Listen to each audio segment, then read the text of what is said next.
I would say that never listen to someone tell you that it can't be done. And I know that is cliche, but I remember someone telling me in France that this gentleman with an $80 million estate would never rent the property.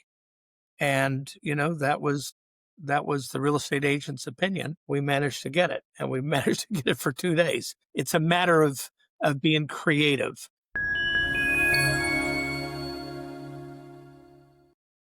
Welcome, everyone. My guest today is Gregory Patrick, founder of DreamMaker, an ultra luxury travel company renowned for crafting once in a lifetime experiences for the world's most accomplished travelers. Gregory, welcome to the Growth Diary. It's an absolute pleasure to have you. Thank you for having me. It's a pleasure. So, you've been in this space for nearly 4 decades, creating experiences that push the limits of what luxury travel can be. When did the idea for DreamMaker really crystallize, and how did you first begin to design trips that nobody else could replicate? Well, it started with reading a couple of articles. There was a rancher in San Antonio right down the road from me that there was an article about how he couldn't make his monthly mortgage. And he started advertising to London travel agencies to come to Texas to come play rancher, kind of the Dude Ranch, early version of the Dude Ranch experience. And I was reading about how the ranch house was, I think it was $700 a day for everything all inclusive. And I started thinking that's $50 per person per bedroom. And then if I could do something like that, I could control the entire travel dollar and the entire experience and have that whole travel dollar flow through me, do everything from soup to nuts. And that really was interesting. And then about 3 months later, Lloyd's, I think you call it the Lloyd's crisis, or maybe you have another name for it, but Lloyd's of London took a big hit on it was the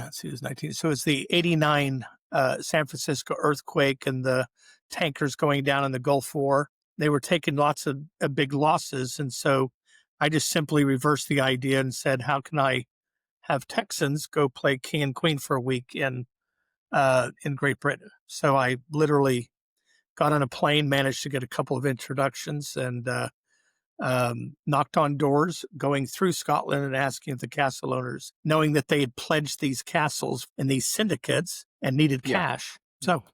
And that's how it started. And the rest is history. And your clients, some of the most private, accomplished people on earth, the CEOs and global elites. So what have you learned about serving that audience and earning their trust over the years? Delivering what you promise, over delivering. The more that you think out of the box, the less they believe it can happen, but they're amused. They hope that you can do this. And I've heard them say many times, if you could do 90% of what you said, I'll be thrilled. So it's actually making those things materialize. And you can have all the great ideas in the world, but if you can't execute them flawlessly, or if they see something that's not seamless in the execution, might have been better not doing it. How are you approaching your next revolution from individual design models like ShareAJet, ShareAYacht, ShareAVilla that you mentioned before? Well, this is, I've had a wonderful experience for, like you said, almost 40 years, creating these experiences and basically crafting trips where I wanted to go that I thought would also please the client. And scaling is more part of execution and scaling revenue than it is volume or numbers, because you can't do that in this particular niche, So it's taking this and bringing it into right here and hitting the backbone of everything that really works. And then bringing in, we have a network of people that we call managing partners, and they execute on the part that we were doing in the back office. And now we support them and it's about rinse and repeat, but it's not doing things that you can find on the internet. And that's what keeps DreamMaker special. That's it. You've mentioned about raising a staggering $463 million for a privately owned non-profit resort. And that's a completely new business model. So would you be able to unpack what that's all about and what makes that so different? Well, that's a different ballgame. That is where DreamMaker is going. And that's definitely taking scale to the next level, to the enterprise level. And I can't talk a lot about that resort, but I'm happy to share that it's literally flipping the resort model on its head. So, one, taking everything that DreamMaker's done for the last many years and programming that, we call it family programming, and making sure that everything is in concert and is harmonious. So, if, for example, if the butler notices that one of the kids gets rather moody about a particular, um, you know, happening of some sort, this is communicated to the nannies, to the other departments, and I mean, we're in the best position ever to really record all this data. But the key is having dedicated butlers who only work for that family when they're in residence, and having them execute and constantly adding to this, the 130 points, data points that we have. And that's the key. But it's also removing all of the friction. When you go to a resort, some resorts are all inclusive. Not really. Maybe that stops at the meals. Well, let's go to the meals. Let's have the lobster. Well, that's going to be another $32. Let's have this. It's not really all inclusive. Can you have a $300 bottle of wine included, or just a certain select list? There's a paywall everywhere you go. You get a couple of massages. Sounds good on paper, but it's 2 30-minute facials once during your stay. So we eliminate that and say, just open it up and let everybody have whatever they want to have without any paywalls, without any transactions, no check-ins. The industry has been trying, you see this happening when you walk into a nice hotel, right? And there's no longer the front desk unless you're at a Hilton or a Hyatt or something. And you go and you sit down. It is at a desk. Well, that's still checking in. You're just sitting down. Why not just have them go straight to the villa? Why have a check-in at all? I mean, a check-in time or a check-out time.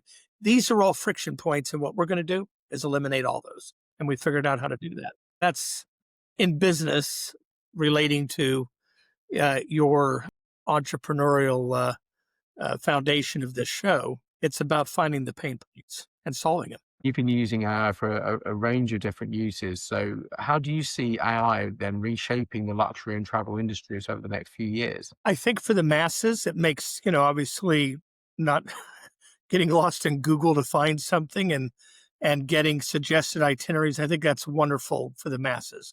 And I think it'll help them immensely. Insofar as anyone that is catering to the ultra high net worth sector,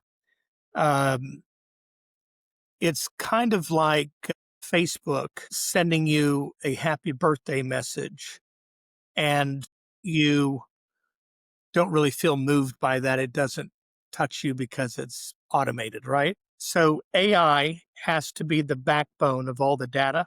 But at the end of the day, it's, in our case, the butler. He has been made smarter because of everything we have used AI to facilitate. And now they credit the butler with that birthday message, with that little touch, the little things that we do to touch the soul. After building your career across 80 plus countries, what do you hope your legacy will be, both through DreamMaker and the projects you're developing now? I want my legacy to be, as the DreamMaker, to have taken hospitality to a whole new level, which we've done, but be able to have it scale to where so many more thousands are talking about it, and we set the benchmark in the industry. I know that we've already set those benchmarks, and now we need to take everything that we've learned and put it under one roof, and that is the reason for the resort. Take, for example, if you don't mind an example, you have parents check into an Amman resort or a Four Seasons, but these are not hotels made for children. Sure, they might have a kids depot where you can put the kids for a few hours, but there's a disconnect and a trade-off between the parents and the kids. The kids want to be excited and doing things, and the parents want to rejuvenate, reconnect, and there's a constant trade-offs and building consensus that everybody can agree on. If you go out to too many fancy dinners, the kids want to stay in and have pizza, and here they are on a terrifically expensive vacation. And there's, they're just not, it's about bringing that all together and creating an environment where the parents can go sit in a bathrobe for 6 hours while the kids are escorted by their butler or their nanny, and they can have fun. And then they come together for lunch. It's about being the glue that puts that all together. So looking back, what would you say have been the biggest lessons that you've learned as an entrepreneur, building a brand entirely through creativity, referrals, reputation, without the traditional marketing methods? I would say that never listen to someone tell you that it can't be done. And I know that is cliche, but I remember someone telling me in France that this gentleman with an $80 million estate would never rent the property. And, that was the real estate agent's opinion. We managed to get it, and we managed to get it for 2 days. It's a matter of being creative. I would say also find yourself a mentor. I've been very fortunate to have a couple of folks with gray hair who have had that experience. And I can't say that I always listen to them.